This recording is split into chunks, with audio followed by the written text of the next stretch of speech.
these are some of the CSR, this is we have this in which we signed with Bank of Industry that's supposed to come in 4 tranches, which we have already signed the first tranche. So I'm waiting. There is a 10 billion naira, this is to be given to small scale, small, entrepreneurs, to give them capital. So the money that we get is to attract zero interest, and then they will also give a matching fund, to at their rate, which is 10%. So the rate will come down to 5%, so that these people that normally go to these loan sharks by lending them money at 10% per month, it means that you only pay 5% per annum, and that's the problem that we have. We already released last year the first tranche to them. I think they will be finished, so the money will come. And then this one, this is just what we did in the last 2 years. It's not, this one is 50 million, which we gave additional to, Lagos State Security Trust Fund. We gave 60 million to Oyo State to assist the, flood victims. Then we gave 100 million to Lagos. Remember last year when they had the this, and then we gave 364 million to this post-election right victims. There's also the one that we gave 50 million to Ogun State Security Fund, which they launched this one year.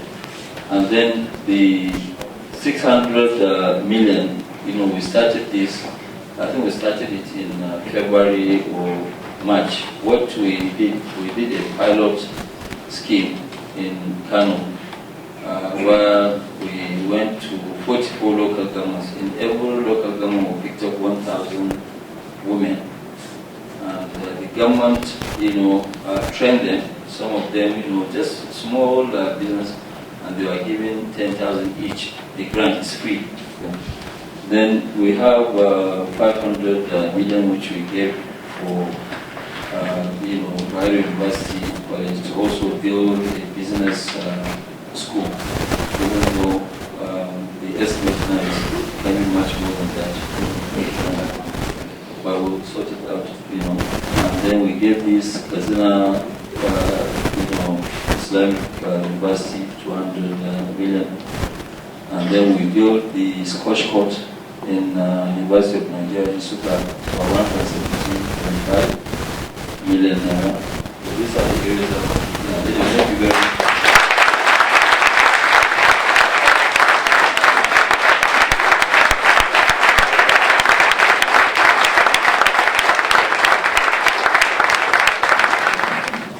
Alhaji, we are very pleased to meet you one-on-one today. My question is a very simple and straightforward. Clearly, one can see that you are decentralized in Nigeria, given the spread of most of your businesses down here in the south. And one would say that you are even more so here in the south than in place of your beds. My question is this. Your vision about Nigeria.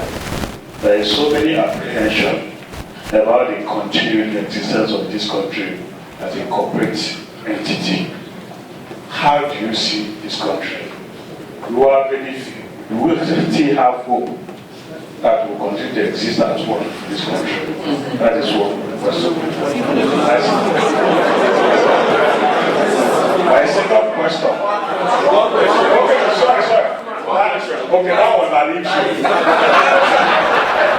That was the question.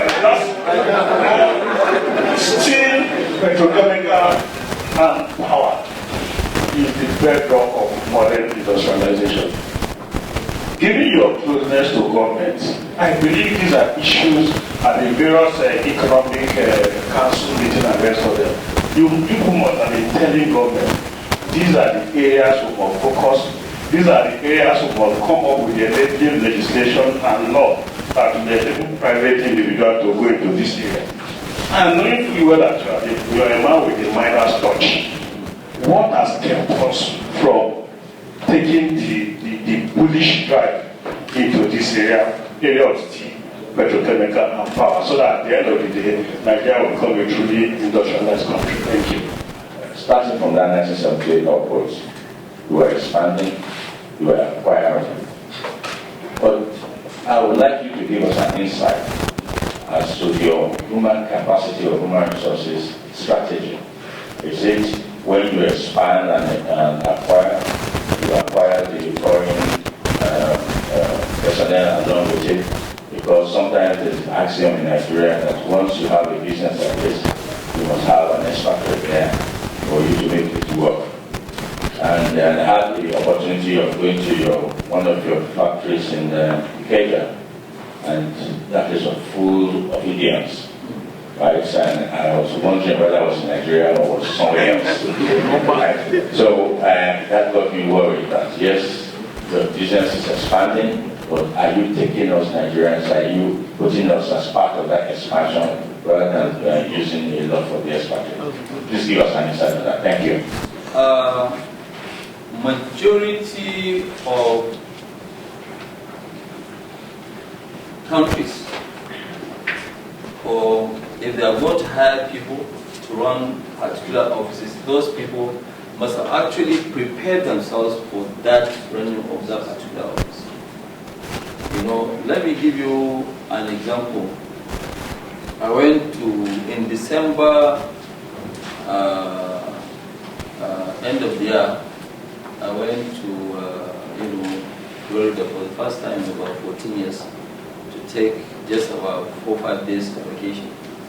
And I think I can remember it was on the 5th. I went to State Department, and the secretary, she wasn't around, but I met Thomas Nidis, who is the deputy secretary. He's actually the one who runs the operation. So when I went there and we were having a chat, he was actually sort of more interested. First of all, we discussed about, what do I see with this, oil subsidy removal, because they are really scared about what was going to happen based on the reports they have, received. And then the assistant secretary joined us in the meeting, about 4 of them. And they are just filing questions, so what do I think, what about this Boko Haram issue, what about that? Anyway, we finished that one, but he was more interested in bringing me back to telling him what we are doing as a company, why we are investing in Africa, how investment is in Africa. The intelligent questions that he was asking.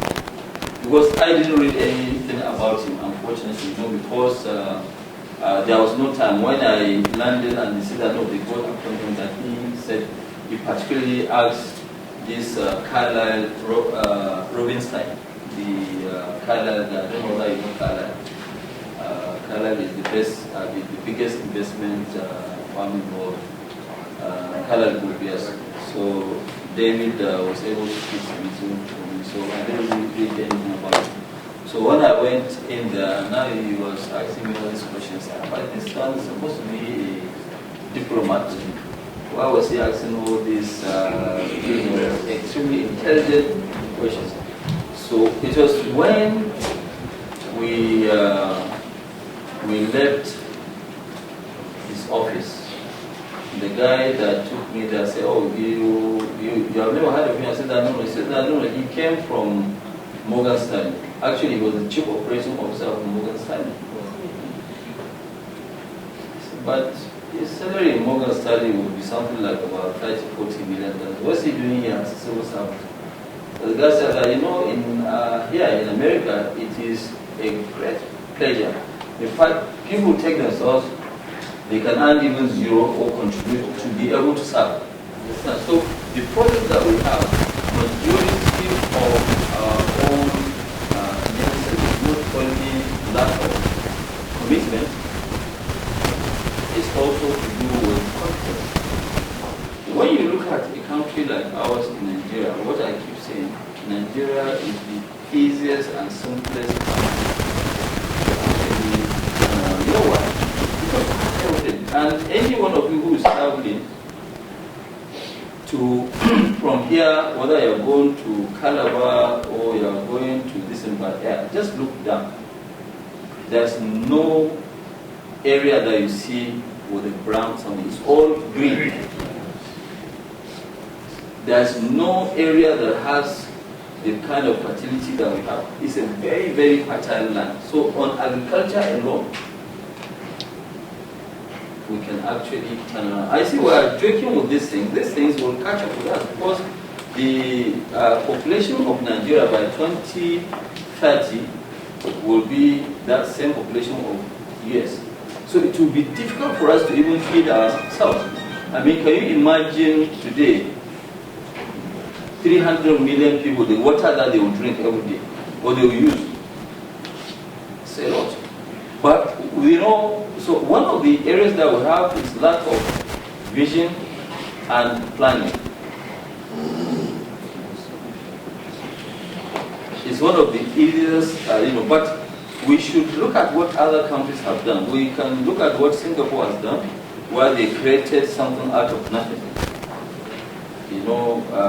Malaysia, even though Malaysia, they can say they have land, but you look at Dubai, what I keep saying, the amount of, the cranes, they are over 30% of the world total cranes in Dubai, especially during the boom. And you must have also read that yes, Dubai, they had a bit of financial crisis. But let me tell you also, for your information, no, Dubai's financial crisis did not come from the local investment. You see, what they are doing, they borrow so much money apart from the local investment to also invest in foreign companies. That's why they lost money. They lost money in foreign investments, not in their own local investments.